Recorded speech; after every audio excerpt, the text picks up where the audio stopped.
the first part of this film on the pilgrimage of Christian meditation, we looked at the essential teaching and the tradition behind it. And in this section, we're going to look at how we put that tradition into daily practice, how we integrate it into our daily lives. Many people today experience life as fragmented. There are many divisions in our lives, whether you are a homemaker, whether you are a busy executive, or a student. There are many pulls and demands in different directions, and we feel often that our lives lack a unity.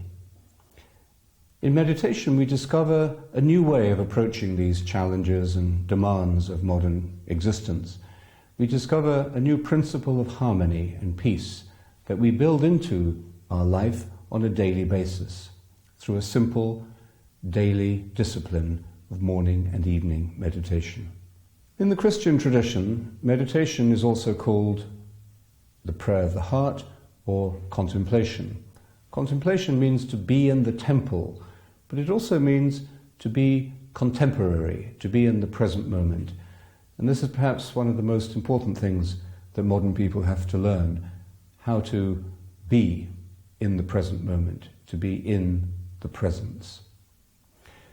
And essentially the tradition tells us that there are three elements to this experience of contemplation: silence, stillness, and simplicity.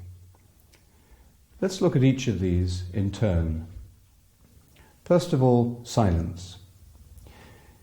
In order to be silent, we need to find a quiet place and a quiet time. That isn't always easy in daily life, but we have to do the best we can. The ideal times for meditation are early morning, before the day becomes busy, and the early evening, ideally between the end of the day's work and, say, the evening meal or the events of the evening. These times of meditation become great balancing points, great pillars of silence that enrich and stabilize the whole of our daily life. So when you sit to meditate morning and evening, turn the phone off, perhaps let people in the house know that you're meditating, and give yourself as fully as possible to that time as a time of silence and a time of inward attention. After I brush my teeth and wash my face, I go to a little tiny room in our house and have a half an hour of complete isolation. I'm also a housemaster, so I have 500 students living around my house, and I eat in the dining hall with them every day at lunch, and have a large family and so forth. So meditation and solitude to some degree go together for me. And then there's stillness. As soon as we begin to be silent, we begin to discover an inner stillness. But the outer stillness is also a part of meditation. Try and sit still, comfortably, with your back straight. If you sit on a chair, you can put your hands on your lap or on your knees. The basic rule is to sit with your back straight. This will enable you to breathe properly and to be alert and awake. If you're tired after a busy day, you may need to do some stretching or maybe just splash your face with cold water to wake yourself up a little bit. In this time of stillness, you will inevitably feel the distractions of the body. Sometimes there's pain. Try to avoid the pain, obviously. But sometimes it's just little itches or fidgets. Try to avoid those by a little discipline. And you'll find that the discipline of sitting physically still will help you to come to an inner stillness, to that stillness which the psalmist describes as leading us into the knowledge of God. Be still and know that I am God. And this stillness, like the silence, becomes a spiritual element, a spiritual dimension in our daily life. Meditation is a time of prayer which happens without words, without movement, in solitude, where you are at rest, comfortable, easy, relaxed, and then where you have this opportunity to give your attention to something. And the something is in the silence, around you and within you. It's not a thinking, it's not a praising or a thanking. It's a neutral, simple place of anchor that gently teaches you how to be in the present moment. And it's there that we discover the moment of Christ. The main reasons why I meditate are really, initially it was to stop the busyness of my life, to really just centre myself and to try and be living in the present. I found I was living too much in the future and even in the past at times. I actually meditate on the train before I go to work and also in the afternoon on the train. So I really try and blend the meditation into my lifestyle. It's my own time which I can spend with God and become closer to Him. People often look at meditation as a very private thing. You sit down, you still yourself, and you pray alone. But actually it is a very active silence, because through the practice of meditation, you purify your intentions. You get in touch with your source. So when you come out into your normal life, your daily life, you act out of this deep center of energy that you have cultivated or brought into your awareness, your daily awareness. And there is a great desire to reach out to others. You feel more compassionate. You are more aware of what's happening around you. And the third element of meditation is simplicity, that condition of childlikeness. When we come to meditate, we discover very quickly how busy, how complicated, how distracted our minds are. We're thinking about the past, we're solving problems, we're anticipating the future, we're daydreaming. And all of this activity of the mind is jumbled up together. And at the center of all of this jumble of the mind, there is our self-centeredness, our self-consciousness, our thinking about ourselves. And the essential work of meditation is to take the attention off ourselves. And this new discovery of simplicity in the meditation reveals itself with great delight and freedom in our daily lives. I'd come across meditation as something that monks did who lived in caves, and it was very complicated and you had to be able to do a headstand for 3 days and so on. So when I came across this small paragraph in a book, in a Christian book, How to Meditate, I thought, this is just Christians jumping on the bandwagon. Meditation isn't Christian, and it's not as simple as this. It's far more complicated than this. So anyway, I read the book, and about 3 pages in, I knew that it is this simple, and it is Christian, and it is for men and women, ordinary men and women. I think that my practice has, in many ways, healed and released a lot of the drivenness around that, and given me a deeper sense of freedom, a felt sense of freedom.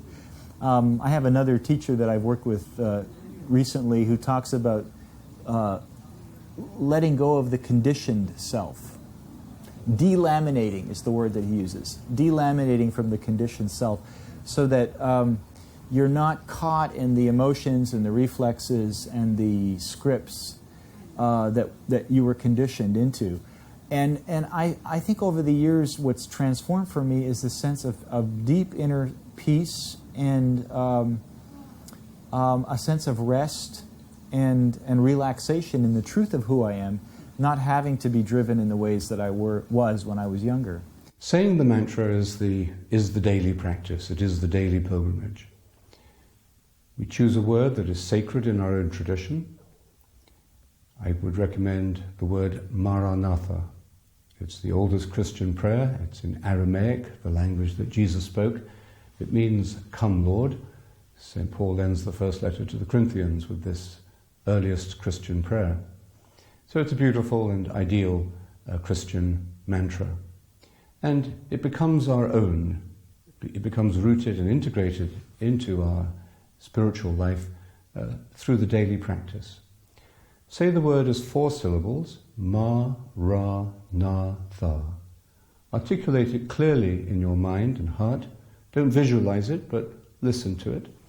And when the mind wanders into the past, into the future, simply return to the word, giving it your attention gently, faithfully, and simply. My recommendation to you is, in your daily meditations, to start with a minimum meditation of 20 minutes. Try as soon as you can to put it to 25, and the ideal time is about a half an hour. And take the same time, whether it's 20, 25 or 30 minutes, the same time slot every day. It requires considerable sacrifice to find that time every morning and every evening. Considerable discipline, but it's necessary. Because the presence of God in His universe, in His creation, in your heart and my heart, is of such importance that we ignore it at our peril. And if we ignore it, we can never make sense of either ourselves or the universe. And that's why the journey requires seriousness and discipline. And that seriousness and discipline will lead you to a peace and to a joy that no words can possibly describe. It is natural, but like all human beings, I'm sometimes undisciplined. But then I have to say, and if I don't, you see, the day doesn't go right. Because I find if I start with first thing with meditation, then that informs my whole life from that day. And then when I end with it, it's a beautiful rounding off of today. And I can't really imagine life without meditating. No, it's not easy. That's the reality. It does require discipline. The basic discipline is to meditate twice a day for 30 minutes and to stay with that every day. That's the basic discipline. And then there's the necessary internal discipline to meditating, which I think is hard for everybody. So I work at it to try to control my thoughts using the mantra, but it's never easy. Sometimes it's easier than others, but it's never easy for me.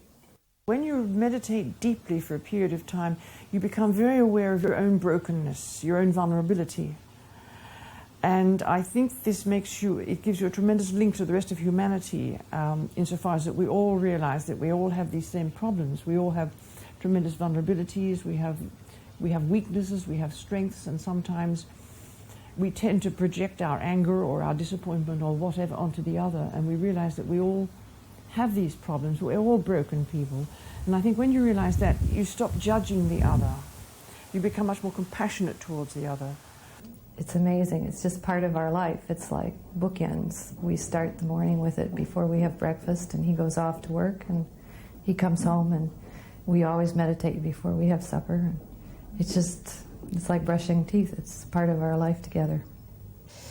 It connects you to reality more and more deeply, because it actually has you take the focus off yourself, off your own ego. So when you're meditating, you're not thinking about yourself, you're not thinking your own thoughts, you're not even thinking your own thoughts about God or about the Spirit, or you're just directing your attention to the mantra, which is a practice which takes you past your ego and yourself. And as you begin to go past that, then what you find is you're really more and more connected to other people and to reality as it is, as opposed to your own fantasy world about what reality is. It's been probably the most transformative practice that I've ever experienced. I was very much into success and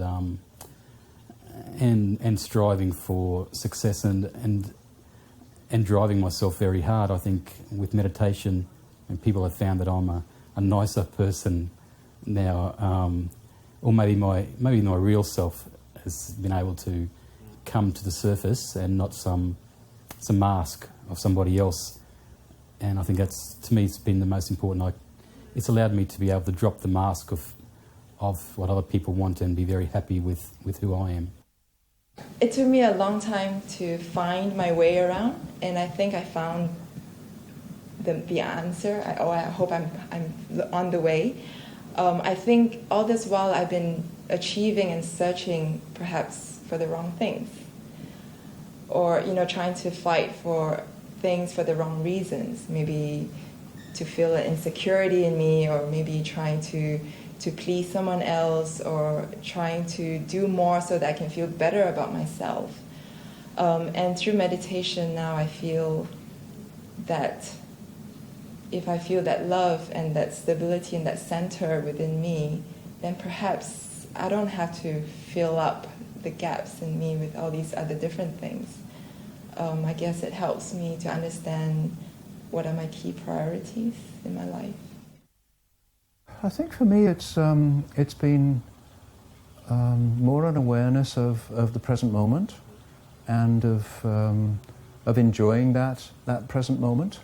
I have tended to be, and I still am in many ways, someone who sort of looks ahead and looks to the future, what's coming up next, and so to be able to really appreciate what's happening in the present moment is becoming a gift, I think, that is becoming more apparent for me in my own life, and certainly I've always enjoyed nature and creation, and I think that awareness has become heightened for me over the last number of years. I take great delight in creation and the beauty of that, and it does. I find myself close to God in those moments of appreciation. Yeah. The sense of knowing oneself as beloved, knowing oneself as received, as embraced, as held in the love of God. In meditation, we deepen in that awareness constantly, and when one lives into that awareness and begins to live out of that awareness, it's almost really like Jesus said, it's like being reborn in the Spirit. So a life lived grounded in the awareness of love is a very different life than the life that I guess I began, which was a life really grounded in the sense of the culture and its expectations. I feel that through my meditation practice, I am more loving. I can feel more love. It comes more easily, even to people who are not very lovable, I am able to project or feel the love. So it's coming from a source very deep within me.